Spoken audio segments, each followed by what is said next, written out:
हम सभी के मन में मृत्यु और आत्मा को लेकर कई तरीके के सवाल होते हैं, जिनके जवाब इंसान सदियों से ढूंढने की कोशिश कर रहा है।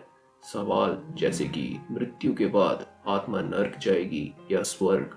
जब हमारा दोस्त या कोई घर का सदस्य मरता है तो हम अक्सर यह सोचते हैं कि अभी वह कहाँ गए होंगे, या बैठे बैठे कभी उनकी याद आने पर हम सोचते हैं कि क्या वे हमें सुन रहे हैं या फिर दूर आसमान में तारा बन चुके हैं। क्या मरने के तुरंत बाद एक नया शरीर मिल जाता है, या फिर कुछ समय बाद ही प्राणी एक नया शरीर धारण करता है। यह कैसे तय होता है कि कितने समय में उसे नया शरीर मिलेगा। क्या जिन लोगों की दुर्घटना में मृत्यु होती है वो भूत बन जाते हैं। गरुड़ पुराण मृत्यु के बारे में क्या कहता है। दोस्तों, संसार के ज्यादातर समाजों में मृत्यु शब्द को अच्छा नहीं माना जाता और इसके बारे में बोलने पर भी मनाही है। पर यह भी तो सच हो सकता है कि हमने इसे बिल्कुल ही गलत समझा हो। क्या होगा अगर मृत्यु को त्रासदी न मानकर जीवन का एक जरूरी भाग समझा जाए, जीवन से परे, मुक्ति के आध्यात्मिक संभावना से भरपूर।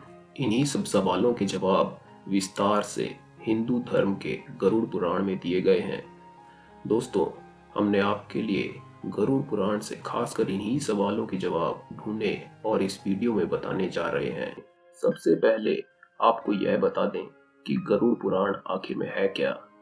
तो दोस्तों, गरुड़ पुराण हिंदू धर्म के 18 प्राचीन महाकाव्यों में से एक है। यह वैष्णव साहित्य का एक भाग है जो भगवान विष्णु और गरुड़ के बीच मनुष्य जीवन के अर्थ को लेकर वार्तालाप के रूप में लिखा गया था। गरुड़ पुराण में मृत्यु, विवाह, जीवन, अंतिम क्रियाकर्म और पुनर्जन्म जैसी बातों पर विस्तार से चर्चा की गई है। इसलिए हिंदू धर्म में इंसान की मृत्यु के बाद आखिरी क्रियाक्रम के समय इसका उच्चारण किया जाता है। मृत्यु के ठीक पहले, मृत्यु के दौरान और मृत्यु के बाद क्या होता है, ये गरुड़ पुराण में अच्छे से समझाया गया है। मान्यताओं के अनुसार मृत्यु एक प्रक्रिया है जो कुछ चरणों में पूरी होती है। नंबर 1, मृत्यु से पहले कैसा लगता है। जिस प्रकार एक शिशु का जन्म 9 महीने के उपरांत माता की गर्भ से होता है, ठीक उसी प्रकार मृत्यु भी अपने आने का संकेत देती है। मनुष्य के जीवन में जब कुछ विचित्र घटनाएं होने लगें तो समझ लीजिए कि यह मृत्यु का संकेत दे रही है। हालांकि ये संकेत इतने सूक्ष्म होते हैं कि हम अपनी रोजमर्रा की जिंदगी में उन पर ध्यान ही नहीं देते। लोग हमेशा यह जानने के लिए उत्सुक रहते हैं कि मरते समय या मरने से पहले व्यक्ति कैसा महसूस करता है। हिंदू धर्म में कई ग्रंथों में इस बारे में विस्तार से बताया गया है। शिव महापुराण में मृत्यु से पूर्व के संकेत बताए गए हैं। नंबर 2, मृत्यु से ठीक बाद क्या होता है। मान्यताओं के अनुसार मृत्यु के बाद आत्मा और शरीर का कनेक्शन टूट जाता है। स्पिरिचुअल लैंग्वेज में इस कनेक्शन को एस्ट्रल कॉर्ड भी कहा जाता है। जैसे हमारे लिए किसी की मृत्यु को स्वीकारना मुश्किल होता है, वैसे ही आत्मा भी शरीर की मृत्यु को मानने से इनकार कर देती है। गरुड़ पुराण में बताया गया है कि जब किसी व्यक्ति की मृत्यु होती है तो यमदूत उसे अपने साथ यमलोक ले जाते हैं। यहाँ उसके अच्छे और बुरे कर्मों का हिसाब होता है और फिर 24 घंटे के अंदर यमदूत उस प्राणी की आत्मा को वापस घर छोड़ जाते हैं। यमदूत के द्वारा आत्मा को वापस छोड़ जाने के बाद मृतक की आत्मा अपने परिजनों के बीच भटकती रहती है। ऐसा माना जाता है कि वो अपने आसपास के लोगों से बात करने की कोशिश करती है, पर कोई उसकी आवाज सुन नहीं पाता। अब उसे यह एहसास होने लगता है कि उसका शरीर मर चुका है। नंबर 3, अंतिम क्रियाकर्म। इस क्रिया के बाद आत्मा ये मान लेती है कि वो आजाद हो चुकी है और अब उसके ऊपर कोई भौतिक सीमाएं लागू नहीं होती। 7 दिनों तक आत्मा अपनी पसंद की चीजें करती है और 7 दिन बाद अपने परिवार और धरती को अलविदा कह देती है। दोस्तों, जब हमने ये बात की थी कि यमदूत आत्मा को अपने परिजनों के पास छोड़ जाते हैं, तो उस समय उस आत्मा में इतना बल नहीं होता कि वो यमलोक की यात्रा तय कर पाए।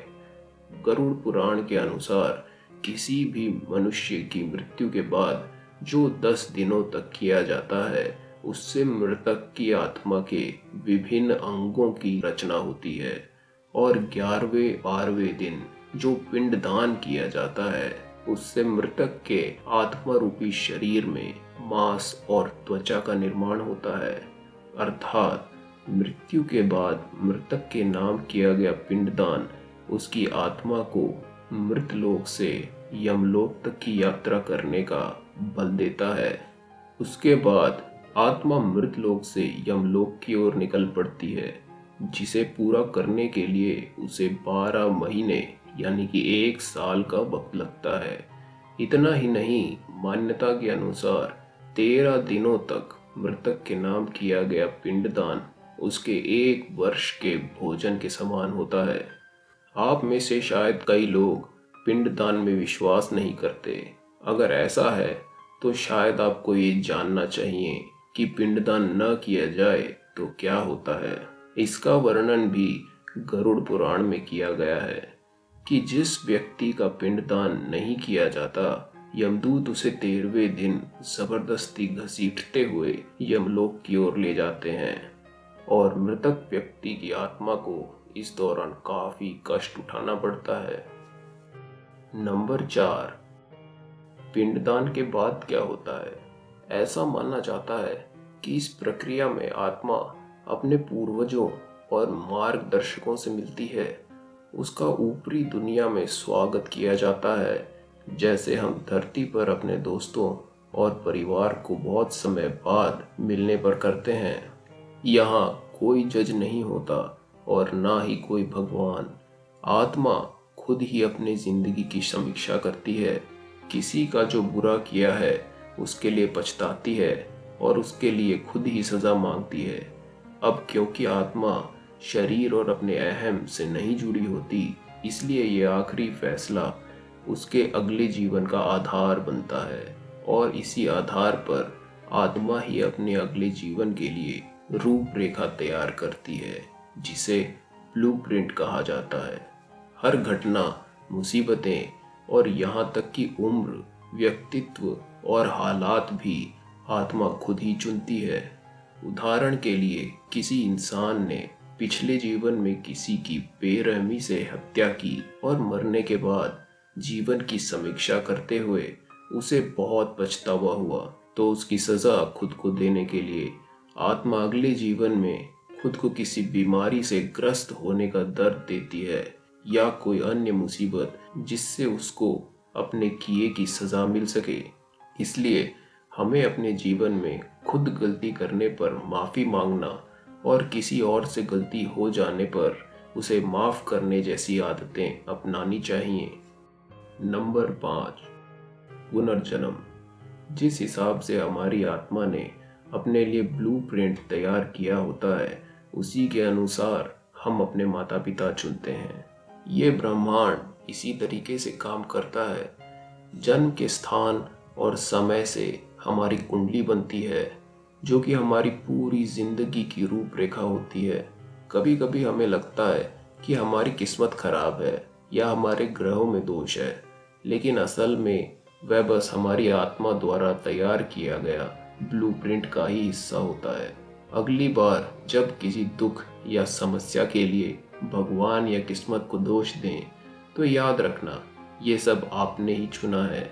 आपको ये स्वीकार करके उनका हिम्मत से सामना करना चाहिए और अगले जन्म में अच्छा हो सके, इसके लिए अच्छे कर्म करें, सबसे प्यार से पेश आएं। आपके घर वाले, दोस्त या हर कोई जो भी आपके जीवन में आता है, वो बस अपना किरदार निभा रहा होता है। भगवत गीता में भी श्री कृष्ण ने कहा है कि आत्मा एक निश्चित समय के बाद एक शरीर को त्याग कर दूसरा शरीर धारण करती है। अर्थात शरीर तो नश्वर होता है जबकि आत्मा अमर होती है। इसलिए ये सफ़र यूं ही चलता रहता है। आज की वीडियो में बस इतना ही। हमें उम्मीद है कि इस वीडियो ने जीवन का सार समझने में आपकी थोड़ी सहायता की होगी। अगर आपको वीडियो अच्छा लगा हो तो इसे शेयर और लाइक करना ना भूलें। हम फिर हाजिर होंगे एक और नई जानकारी के साथ। तब तक स्टे सेफ, स्टे हेल्दी।